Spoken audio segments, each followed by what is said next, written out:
আসসালামু আলাইকুম। হ্যালো বন্ধুরা, H medicine and health tips থেকে সবাইকে জানাই স্বাগত। আজকে আপনাদের জানাবো কিভাবে খাবেন। ড্রাগন ফল খোসা ফেলে জুস করে খেতে পারেন, চাইলে সালাদ হিসেবেও খেতে পারেন, আবার সাধারণ ফলের মতো কেটেও খেতে পারেন।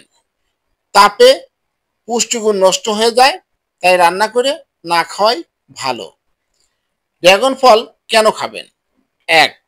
ড্রাগন ফলে প্রচুর আঁশ থাকায় রক্তের চর্বি কমায়, হজমে সাহায্য করে, হৃৎপিণ্ডের সুস্বাস্থ্যের জন্য ভালো, কোষ্ঠকাঠিন্য দূর করার পাশাপাশি ডায়াবেটিস নিয়ন্ত্রণ করে। ২. লাইকোপেন থাকায় ক্যান্সার প্রতিরোধী হিসেবে কাজ করে। ৩. ক্যারোটিন সমৃদ্ধ হওয়ায় দৃষ্টিশক্তি ভালো থাকে।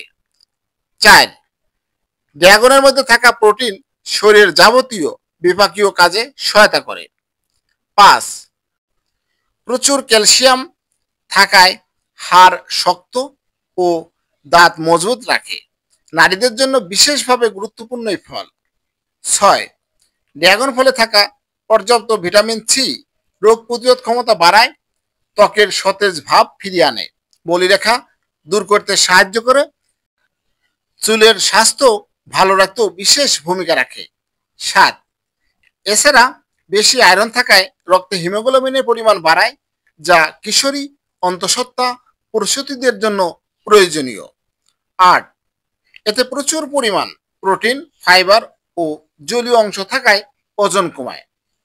হ্যালো বন্ধুরা, আপনাদের জানানোর চেষ্টা করেছি যে ড্রাগন ফল কেন খাবেন। আমার এই ভিডিওটি যদি ভালো লাগে, নতুন নতুন ভিডিও পেতে আমার চ্যানেলটি এখনই সাবস্ক্রাইব করে রাখুন, লাইক, কমেন্ট, শেয়ার করুন। সবাই ভালো থাকবেন। আজকের মতো বিদায় নিচ্ছি। আল্লাহ হাফেজ।